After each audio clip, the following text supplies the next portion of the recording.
चलिए इस क्वेश्चन को सॉल्व करते हैं। वेरी इंपॉर्टेंट क्वेश्चन है। ऊष्मा इंजन की दक्षता किसे कहते हैं। साथ ही साथ इसके हम डेरिवेशन को भी कर लेंगे तो ज्यादा ठीक रहेगा। ठीक ना। पहले इसका आंसर देखते हैं। सिंपल सा छोटा सा आंसर रहेगा। ठीक ना। प्रत्येक चक्र में इंजन द्वारा प्रत्येक चक्र में इंजन द्वारा किए गए कार्य किए किए गए कार्य किए गए कार्य और उसके द्वारा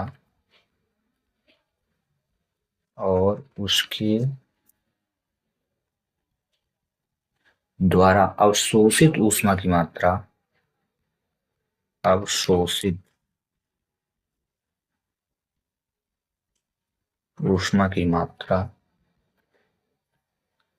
के अनुपात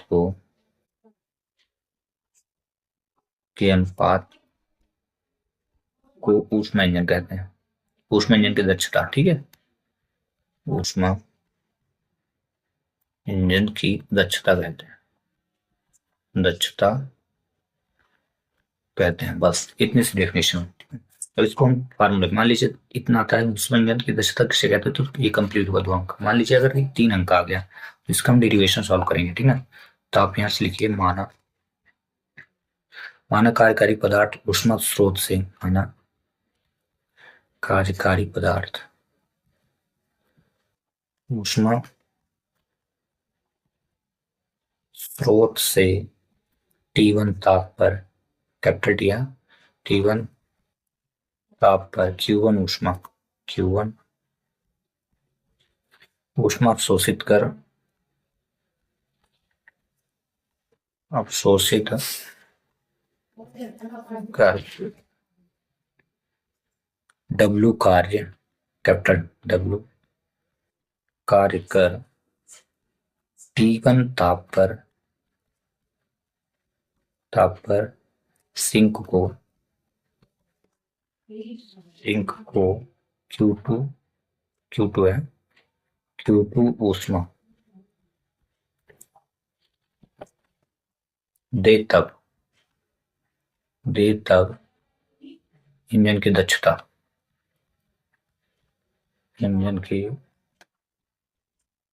इज इक्वल किया गया कार्य बटे अवशोषित ऊष्मा होती। ठीक ना। तो दक्षता इज इक्वल आप लिखिएगा कार्य मतलब W, अवशोषित ऊष्मा हो गई W। ठीक ना। इसको इस साइन से रिप्रेजेंट किया गया। ठीक ना। इज इक्वल लिखिएगा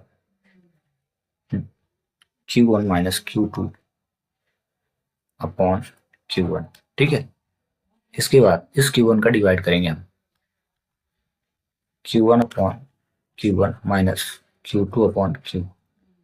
ये 2 है। ठीक है। यहाँ पे 2 है। अब दोनों में जब डिवाइड करेंगे तो ये दोनों कट जाएंगे तो हो जाएगा दक्षता is equal 1 minus Q2 upon Q1। ठीक है ना। ये ऊष्मा इंजन की दक्षता के लिए फार्मूला है। ठीक है। ये करेक्ट फार्मूला है। अगर आता है सूत्र स्थापित करने के लिए तो ये लिखिए। ये एक नोट लिख लीजिएगा। ये में भी खाली स्थान में आएगा। ठीक ना। ऊष्मा इंजन की दक्षता का मान क्या होता है तो हमेशा याद रखना ऊष्मा इंजन की दक्षता का मान सदैव 1 से कम होता है। क्या याद रखोगे 1 से कम होता है। बस इतना लिखिएगा। ठीक है।